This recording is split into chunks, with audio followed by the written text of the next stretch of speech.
Hi, my name is Lisa Salazar. I am from Vancouver, British Columbia. Currently, as I make this video, I'm actually walking down a sidewalk in Westby, Wisconsin.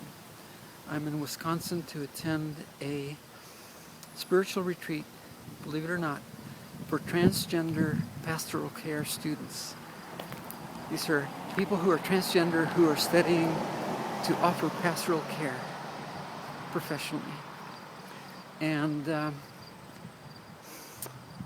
that's the amazing thing, is that there are other transgender people who are also passionate about their faith, passionate about wanting to help others who are transgender and their families, and also, more importantly, help the church understand that it is possible for people to be transgender and still have a vibrant relationship with God through Jesus Christ.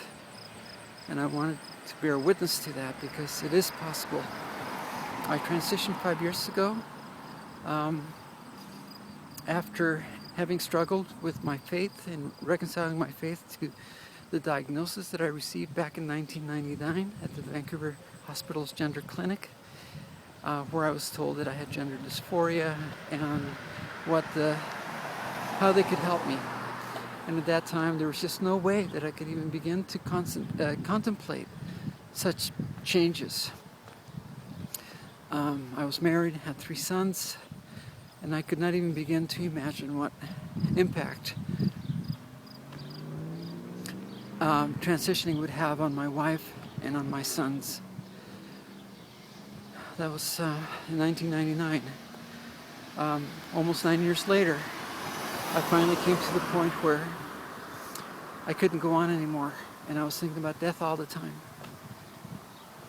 And I turned once again to the Bible, to the passages that I had always used in an attempt to correct my mind, to retrain my mind. And in those very passages, specifically where Jesus talks about eunuchs in Matthew 19 and the story of the Ethiopian eunuch, those 2 passages became pivotal in my understanding of who I was and how God did not judge me and did not judge us who are transgender or who are different. And that was 6 years ago. About a year later, I was able to finally start the difficult process of living full-time as a female. And it was difficult simply because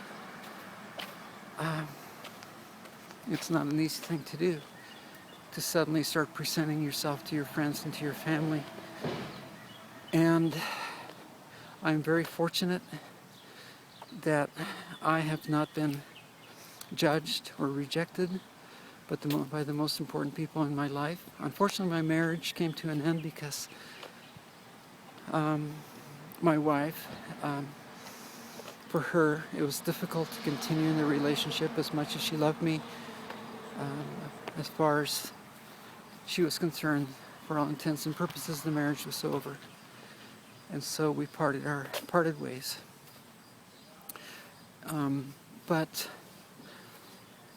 I just want you to, if you're struggling with your gender identity, or if there's someone in your family, a child, a son or a daughter, or if you're a spouse to someone who is transgender,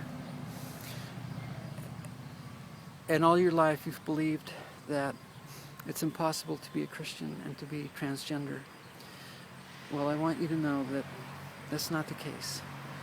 That God does not judge transgender people, that we are not an abomination, that He knows everything about us, that He has answered our prayers, not in the way we might have expected all along.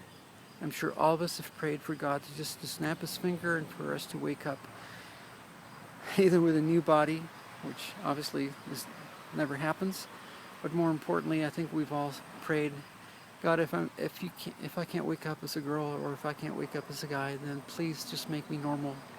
Help me just be content with who I am. And we've all prayed that very sincere prayer. But God has not chosen to answer those prayers that way, at least not for me and not for many of the transgender people that I know who are Christians, and even for those who don't claim to have a faith. I believe that the answer to our prayers is in the fact that we live in a time and in a place in North America where there is help available to us, that we can affect some changes. They're not easy choices to make, but that we can make them nonetheless. It's easier for some than it is for others. There are financial implications, there are cultural, social implications. But for those who have access and can receive that help, there's nothing wrong with availing yourself of those services and that help that is available, and to make those changes. It is not inconsistent with Scripture. It is not inconsistent with God's nature. And I just want to end by saying that in the last 5 years since I transitioned, I have never felt as close to God as I feel today. And each day I wake up feeling exactly the same, even stronger in my relationship with Him than the day before. I pray that for you as well. Bye-bye.